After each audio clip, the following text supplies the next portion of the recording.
Эту игру на русском языке давно многие ждали, наконец-то была объявлена локализация, поэтому снимаем этот обзор.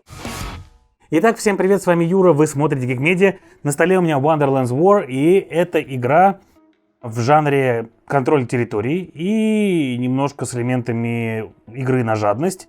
Ну и выбором действий, прокачки планшета и кучей разных механик, которые намешаны сюда и сплелись в единый такой немного сумасшедший сплав. А все дело в том, что знаковые персонажи Страны чудес собрались в одном месте на чаепитии у безумного шляпника для того, чтобы разобраться, кто же из них будет владеть всей страной чудес. Игровое поле фактически у нас разделено на две части. Это центральная часть, в которой происходит само чаепитие, и это первая основная фаза игры. И вот эти вот 5 зон, за которые будет происходить борьба, где вы будете выставлять своих приспешников, где будете выставлять различных героев Страны чудес, и где вы будете, конечно же, драться как раз за тот же самый контроль территорий.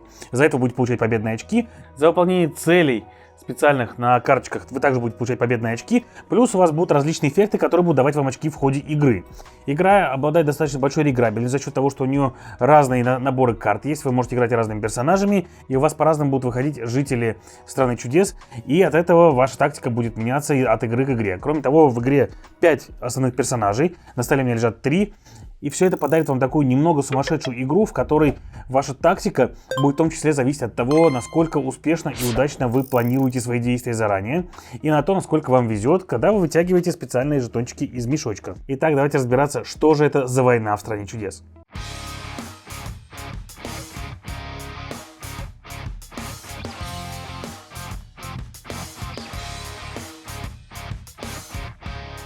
Вообще, первой фазой в игре будет как раз вот чаепитие, где вы будете ходить по кругу и собирать карточки специальные, которые будут прокачивать вам мешок, прокачивать вам планшет и давать возможность выставлять различных помощников ваших в зоны на игровом поле. Но чтобы понимать, для чего все это делается, давайте-ка мы начнем и разберемся с того, как происходят в игре бои. А бои в игре происходят следующим образом. Рано или поздно в одном из регионов у игроков будет ряд приспешников. Давайте возьмем, например, Алису. Да? Возможно, будет замок какой-то. И, возможно, даже будет помощник из Страны чудес. Также там, например, может стоять ее оппонент, королева червей. И вот это, скажем так, стартовая раскладка, которая у вас может быть на конец фазы чаепития. Все, что вы сюда накидаете, будет зависеть от того, что у вас было в предыдущих раундах и что вы сделали в фазу чаепития. Также у каждого игрока может быть немножко прокачан планшет. И каждый планшет у игрока разделен на несколько частей. Первое, соответственно, это его способности. У каждого персонажа изначально есть одна способность, и они достаточно разные и асимметричные. То есть, например, королева червей сможет во время фазы чаепития раскладывать помощников в разные регионы, хотя все остальные должны класть их в один с одной карты. А Алиса, например, когда приходит куда-то на поле боя, она сразу вытягивает себе дополнительного героя Страны чудес и размещает его вместе с собой, но только на этот раунд, потому что потом он идет из игры. И другие всякие различные способности, которые будут вам помогать, и многие из них замешаны на вот этих вот фишечках-трешечках, которые есть у каждого персонажа, и которые надо открывать, но 2 из них будут закинуты в мешок. Обилочки у всех разные, включая то, что, например, тот же самый Бармаглот, он может закидывать свои жетончики в мешок другим игрокам и тем самым им портить жизнь. Также у вас есть сила вашего персонажа, которая будет качаться, и она влияет на стартовую силу, которая будет в зоне. И есть 3 ряда жетончиков, которые вам нужно будет так называемо ковать. Когда вы куете жетончик, вы один из своих жетонов выкладываете сюда, получаете бонус, который был на этой ячейке, и рано или поздно, доползя всеми жетончиками сюда вот до конца, получите себе бонусный жетон, который указан вот здесь. Закиньте его себе в мешок и тем самым усилите свои возможности во время боя. Ну и последний трек, который у нас здесь есть, это трек безумия. Сюда будут выкладываться такие вот черные фишки, это плохие фишечки, но плохие они с одной стороны, они будут убивать вам ваших товарищей на игровом поле, но они одновременно, дойдя до конца, до вот этой крайней позиции, позволят вам ваши жетоны, которые вы уже использовали, закинуть обратно в мешок и использовать по новой. То есть эта игра фактически строится на мешкострое. У каждого в ходе даже первого раунда чаепития, а их всего будет 3, и потому что игра играется 3 раунда, у вас мешок кардинально поменяется. Изначально в нем у вас лежат ваши стартовые жетончики единички и двойки, ваши специальные жетоны троечки, они сильные, и у каждого персонажа есть способности на эти жетоны. То есть, например, королева, она может, если вытянул такой жетончик, увеличить его силу на 2, убив одного из своих приспешников. Или, например, наоборот, она сможет воровать победные очки у того, кто обгоняет ее вперед по силе в данный момент, если, соответственно, вытянул человек этот жетон. А может делать и то, если у вас обе эти фишки будут прокачаны. Дальше у вас есть 3 жетона проклятий. 2 из них единички, 1 из них двоечка. И в конце каждого раунда чаепития все игроки будут получать дополнительные жетоны. То есть у вас в начале первого боя будет 4 жетона, которые как раз смогут заполнить ваши 4 вот эти вот ячеечки. Первый бой такой самый безопасный. Эти жетоны, если вы его достанете, они будут убивать вам либо одного, либо двух ваших приспешников, которые находятся на игровом поле в этой конкретной зоне. И есть один жетончик ковки. Жетоны ковки, про них мы поговорим немножко позже. Все жетоны закидываются в ваш мешок. Ваш оппонент делает то же самое. И мы считаем стартовую силу, которая у нас здесь есть. Например, у нас королева уже успела прокачать себе свою силу на двоечку, и поэтому мы сразу двигаемся по этому треку на 2. Но с другой стороны, со стороны Алисы у нас есть морж. А морж сам по себе дает силу 2, и поэтому у нее тоже сила 2. Плюс у Алисы есть еще здесь замок. Замок тоже дает силу 2. И вот это наша стартовая расстановка сил. Да, удивительно, но в этой игре ваши приспешники вам силу никакую не дают. Это всего лишь ваши жизни. Кроме того, каждый специальный персонаж будет давать еще особые способности на игровом поле. И там может быть то, что они понижают силу оппонентов, что они позволяют каким-то вашим фигуркам перемещаться между разными полями боев. Этот, например, товарищ говорит о том, что если вы победите, вы получите 3 победных очка сразу. И еще и сможете поместить замок не в этот регион, а в любой регион. То есть фактически, имея маржа, вы можете стоять в одном регионе и разместить замки в любых других регионах, просто постоянно побеждая в этом регионе. Круто, круто. Каждый персонаж по факту даст вам небольшое изменение стратегии, и можно наигрывать на него. Но для чего мы все это делаем? Во-первых, каждый игрок, который выиграет в бою, получит себе победные очки за эту зону. У нас очки отмечены такими вот специальными плашечками. В первом раунде, во втором раунде и в третьем раунде. То есть, если в первом раунде мы победим в этом бою, мы выиграем 6 победных очков. Кроме того, у нас в начале игры нам раздаются такие вот специальные карты квестов. И они разделены на 2 части. Верхняя часть, она обычно играется во время игры. И это вещи, которые вам нужно сделать в том или ином регионе. То есть в данном случае, например, мне нужно закончить бой на символе молоточка, когда я дерусь вот в этой зоне. То есть фактически мне достаточно было бы поставить туда свою фигурку силой 2, например, королева силой 2 бы встала туда, и даже ничего не делать, в принципе, я выполнил бы эту часть квеста, получил бы 3 победных очка. А вторая часть — это цели на конец игры. И там вам будет сказано собрать что-то. Собрать, например, какие-то определенные карты, когда вы ходите за столом, собрать какие-то определенные жетончики, когда вы что-то покупаете и так далее. То есть много разных эффектов, которые вам будут даваться за квесты. В начале игры вам дается их 2, выбирайте себе 1, и в ходе игры сможете получать их еще за различные эффекты. Например, вот по этой карте, или, например, за прокачку своего планшетика вот в этой ячейке. Как вы понимаете, сразу у нас доступны нам не все товарищи. За прокачку планшета мы будем получать себе и мипликов наших, которые будут нам давать жизни на бой. Так вот. Как только мы посчитали свою базовую силу, то есть мы сейчас идем 2 против 4, каждый игрок сует руку в мешочек. Одновременно достает руки из мешочка и вскрывают жетончики. И каждый из нас, смотрите, вытянул себе по одному безумию, и поэтому у меня умер один мужичок, и у него умер один мужичок. Далее мы пробуем делать это по новой. При этом каждый игрок может остановиться в любой момент, вытащив пустую руку, то есть вот так вот из мешка, и остановиться на той силе, которая у него есть. И в данном случае Алиса понимает, что у нее осталось всего 2 жизни здесь, а у меня еще 3. Может быть, с той силой, которая у нее сейчас есть впереди, она могла бы выиграть. Но посмотрим, что из этого произойдет. Тянем по новой. Алиса получила себе 3 к силе, королева получила 1 к силе. 1, 2, 3, 1 к силе сюда. Королева не хочет останавливаться, тем более она в преимуществе по жизням. И идем дальше. Алиса вытягивает себе двоечку, королева вытягивает себе снова единичку. Алиса уходит 1, 2, это сюда уходит. Так вот. Интересный момент в том, что, видите, Алиса вытащила меч, и если бы у нее были прокачаны способности, вот первые 2, они давали бы различные бонусы на мечи, которые могли бы помочь ей выиграть в этом бою. Но мы идем дальше. И в этот раз у нас королева пошла на 3, а Алиса пошла на 1. 1, 2, 3, 1. Алиса, конечно, достаточно рискует, потому что все-таки в мешке есть жетон, который убивает 2 фигурки, и вот она его вытягивает. И за это, чтобы его перетянуть, она может убрать щит. Он одноразовый, закинуть жетон обратно в мешок и вытащить жетон какой-то по новой. И она снова вытягивает себе 2 мипла в смерть, и ее фигурки уходят к ней в резерв. Королева кладет себе единичку, и на этом она победила. При этом, когда вы проигрываете, если у вас не осталось ни одной фигурки, все ваши жетоны просто уходят вниз с планшета, и вы больше не сможете им некоторое время пользоваться. Но если, например, у королевы здесь был бы жетончик, или если бы она при этом еще остановилась вот здесь, она могла бы в конце своего боя использовать ковку. Ковку мы используем за каждый желтый жетон и за каждый символ, на котором мы остановились, то есть на одном. Мы берем любой жетон, включая этот, за каждый символ, который у нас есть, и выкладываем ее себе куда-то на планшет. Вот, например, королева положила его сюда, и сразу прокачала себе на 2 силы. Альтернативно она могла положить их вот сюда вот, и получить себе 2 дополнительных мипов в резерв и еще при этом одну карточку задания, которая выполняла в ходе игры. И вот у нас получилось так, что несмотря на тот замок, который был в начале хода у Алисы в данном регионе, мы победили в этом регионе, получили 6 победных очков, имеем право за это выставить еще свой замочек и радуемся жизни. Возможно, мы даже выполнили какой-то квест, но у нас его не было, и наши жетончики отправляются сюда. Жетоны отсюда, снизу планшета, вернутся только тогда, когда вы выложите 4-й жетон в безумие. Тогда все жетоны, которые были снизу, они забросят вам обратно в мешок, включая жетоны безумия.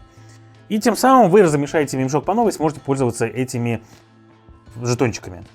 И теперь, когда основы боя в принципе понятны, вы понимаете, что бои, кроме прочего, происходят начиная вот с того боя, где стоит мечик, и дальше по часовой стрелке.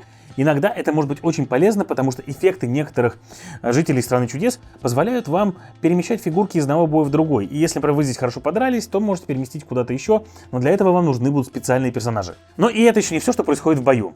Поскольку игра играется до 5 игроков, не всегда все игроки будут участвовать в боях. То есть, да, здесь могло оказаться 3 персонажа, и сразу все 3 бы тянули игрока, эти жетончики потихонечку, и пытались, соответственно, обыграть других.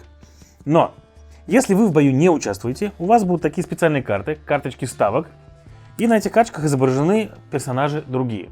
Как только начинается бой, вы сразу делаете ставочку, что какой-то персонаж победит. И если этот персонаж побеждает в бою, вы возьмете себе бонусный жетончик, что очень полезно и прокачивает ваш мешок, дает вам дополнительные способности, возможности и увеличивает количество ваших полезных жетонов по отношению к количеству ваших плохих жетонов, вот этих вот проклятий. Раз мы разобрались, как работает бой, он достаточно простой по правилам, как и вся, в принципе, игра, но при этом он динамичный и очень азартный.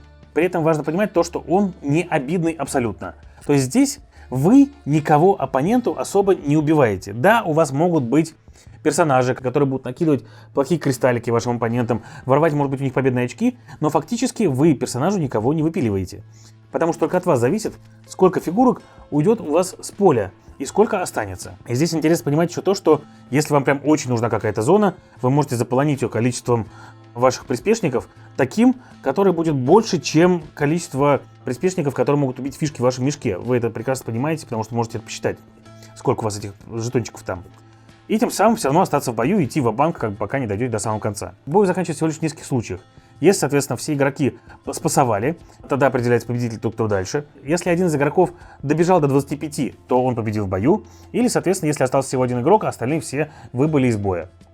Когда вы выбываете из боя, кроме прочего, вы переворачиваете свой жетончик на другую сторону, и это иногда может быть полезным. Вы можете поставить где-нибудь одного товарища, зная, что вам пригодится в следующем бою этот жетон, здесь им прям полезть в банк и потерять его, дойти себе до 4-го жетона, но зато к следующему бою уже подготовиться с этим жетоном. Игра в этом плане достаточно хитрая, и вам нужно много всего предусматривать, и где-то, возможно, проиграть, но замешать себе мешок, чтобы выиграть в другом месте. Так вот, как же мы к этим боям готовимся? А готовимся мы к этим боям очень просто. У нас есть вот это вот игровое поле, которое называется чаепитием. В свой ход, начиная с первого игрока, игроки ходят по кругу, обычно по часовой стрелке, а Алиса по своей специальной способности против часовой стрелки, и встают на любую тарелку, которую хотят. Но ходят они только по часовой стрелке. И почему не стоит бежать сразу по кругу на самую последнюю карту или на самую классную карту, которая, может быть, вам пригляделась бы, а лучше немножко подождать.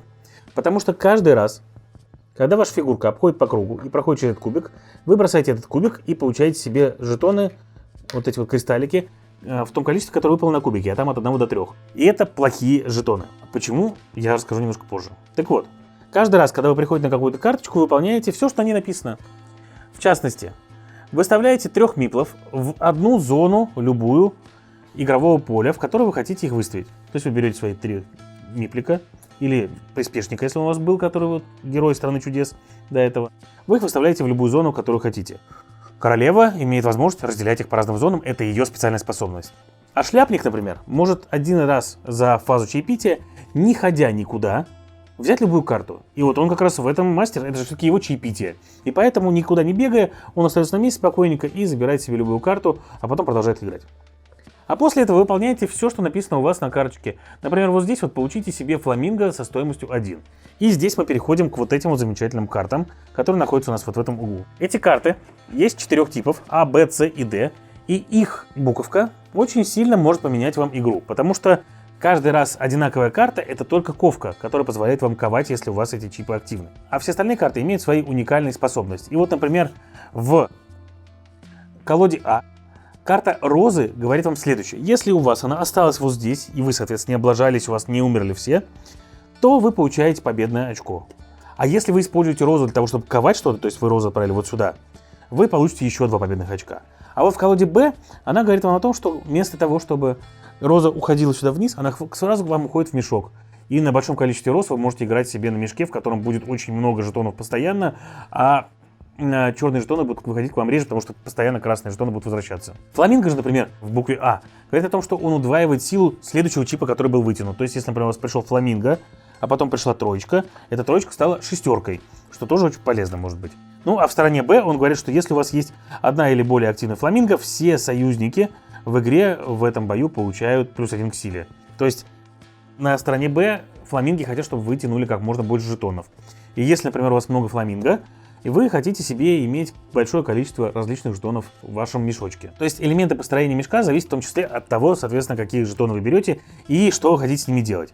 Важный момент еще в том, что чистка мешка происходит только единственным способом. Это ваша ковка. Вы плохие жетоны, то есть единички, например, можете убрать из него, только выложив все на планшет, а никаким образом другим не сбросив. А вот это от этих жетонов забирается очень трудно.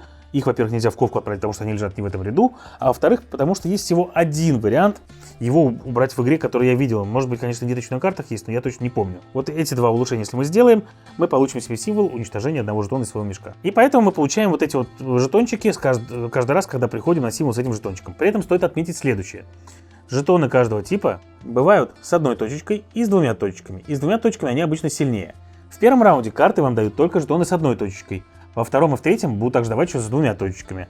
И эти жетоны имеют те же самые свойства, но только они сильнее. И поэтому, понимаете, когда вы вытягиваете к себе, то чем сильнее жетон, тем больше по силе вы двигаетесь, тем лучше. Тем быстрее вы можете добежать до 25, тем больше вы можете напрячь своего оппонента тем, что вы убежали вперед.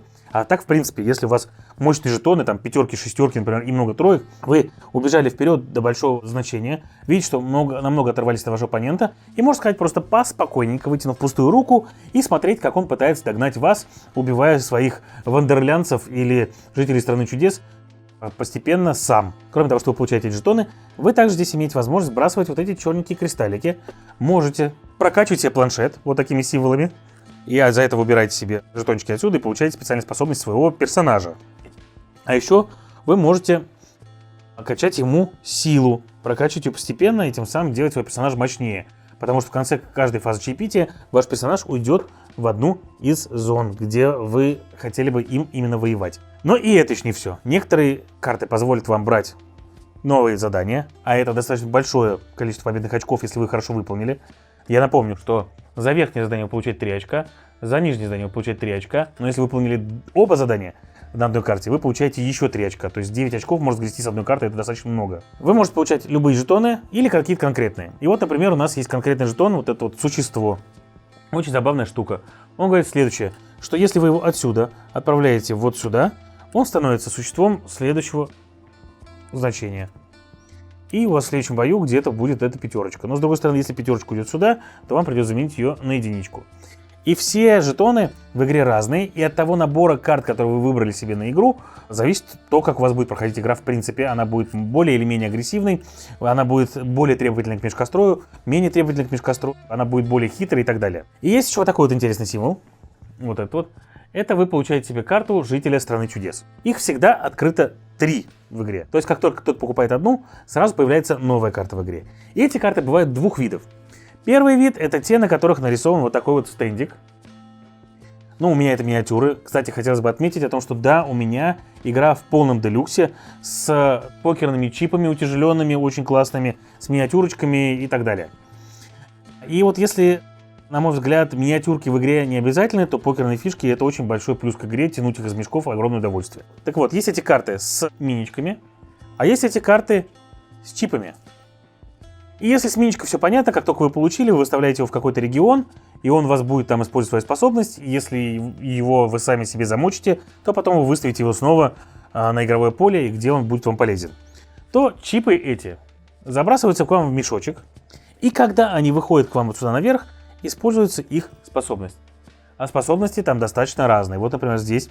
В следующий раз после этого чипа вы тянете 2 чипа и выбираете один из них, который вам будет более полезен в данном случае конкретном. Или, например, корона, да, вот это. В следующий раз у каждого оппонента, каким бы значением чип не был, он будет равен нулю, давать ему нулевую силу. Да, конечно, оппонент может в это время вытянуть проклятие себе, но тем не менее, если он вытянул себе шестерку, а она стала ноликом, особенно, например, там, после фламинго, будет замечательно. И этих карт в игре очень много, как с миниатюрками, так и с чипами. Все они дают разные эффекты, и от них можно сильно играть. Некоторые эти карточки дают вам по 2 чипика, некоторые карты дают вам карты, некоторые карты дают вам на выбор либо верхние, либо нижние. Некоторые карты с серым эффектом говорят вам о том, что вы получаете верхний эффект, но если хотите еще нижний, добросьте кубик и получить себе этих черненьких жетончиков. И вот на этом вы должны играть. Здесь ваша фаза планирования на будущее. Обычно те карты, которые имеют сильный эффект, позволяют вам выставить меньше миплов на игровое поле или имеют дополнительную стоимость. Вот можно, например, сравнить. Вот карточка дает один чип и сбросить один черный жетончик, да? Вы за это выставляете 3 миплов. Вот здесь у вас жетон, который позволяет вам ковать. Это достаточно мощный эффект. Плюс увеличивает силу вашего героя, но дает всего 1. Здесь же наоборот, смотрите, почти такая же карта, но она дает 3 миплов, но за это вам надо будет бросить кубик. И каждый раз, когда вы делаете выбор, куда вы пойдете, вам самим решать, что вам нужнее в данный момент или не нужнее. При этом надо понимать, что ваш оппонент тоже не дремлет, и если я, например, пойду вот схожу вот сюда, вот возьму эту карточку, то оппонент может убежать куда-нибудь сразу сюда и взять себе и жителя страны чудес, да еще и любой жетончик спокойненько забросив кубик. А возможно, вы хотели сделать его следующим. Каждый игрок в ходе этого раунда возьмет себе всего 4 карты, и именно ими будет влиять на игровое поле и на свой планшет. Эта карточка уходит, вы ее оставляете себе, и эти карты могут быть вам в том числе полезны для квестов. Но, когда фаза вот эта закончится, то есть, когда вы набрали 4 карты, следующим своим ходом вы должны будете выставить свою фигурку куда-то на игровое поле. А после того, как это сделали все игроки получают себе по одному вот такому чипу в мешочек. То есть, напряжение нарастает, ваши мешки становятся их больше с каждым раундом. Если вначале у вас было двойка плюс 2 единицы, то есть 3 чипа, то к концу последнего раунда у вас их будет целых 6 штук. А возможно и больше, потому что тот игрок, у которого в этот момент больше всех вот таких вот жетончиков, получает себе еще один дополнительный чип, а после этого сбрасывает половину этих жетончиков.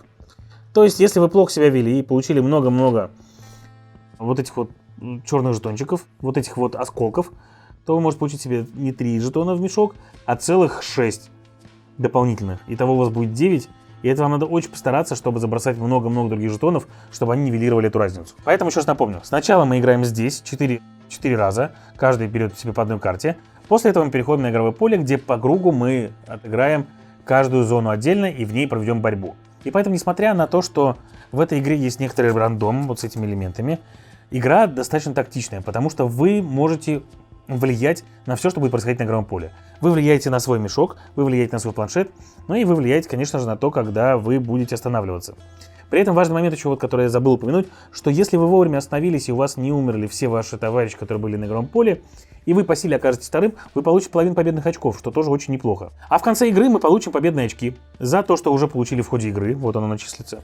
Дальше мы получим за замки, при этом каждый замок, который вы расставили в игровом поле, дает вам 3 очка изначально, но если вы прокачиваете нижний трек, он может давать вам целых 6. Дальше мы получим победные очки за карточки квестов. И карта квестов будут считать все. Например, есть карта квестов, которая говорит, вам нужно иметь там 7 фламинго, например, у себя в мешочке или на планшетике, да, и вы за них получите дополнительные победные очки. Ну и каждый игрок потеряет победные очки за каждый осколок, который остался у него. Но это обычно минорно, потому что игра заканчивается там на 70-80 очках в среднем, для начинающих это вполне неплохо. И поэтому вам нужно следить за всеми элементами. Несмотря на то, что игровые зоны отличаются всего лишь этими победными очками, что уже достаточно много, игра подталкивает игроков переходить в разные зоны. То есть как это может выглядеть? Изначально я в первый же раунд накидал себе сюда кучу человечков, и со мной никто не захотел здесь драться, я поставил здесь свой замок. Ну, это здорово, конечно, очень хорошо, но на одном этом замке получать даже 2, 6, 12 очков я всю игру не выиграю. Потому что, во-первых, замок одного игрока может быть только один в зоне, то есть мне надо постараться будет воевать в других зонах, для того, чтобы получить больше замков. Каждый из них дает победные очки. Во-вторых, карточки квестов. Они подталкивают вас приходить в разные зоны и даже не всегда выигрывать бои.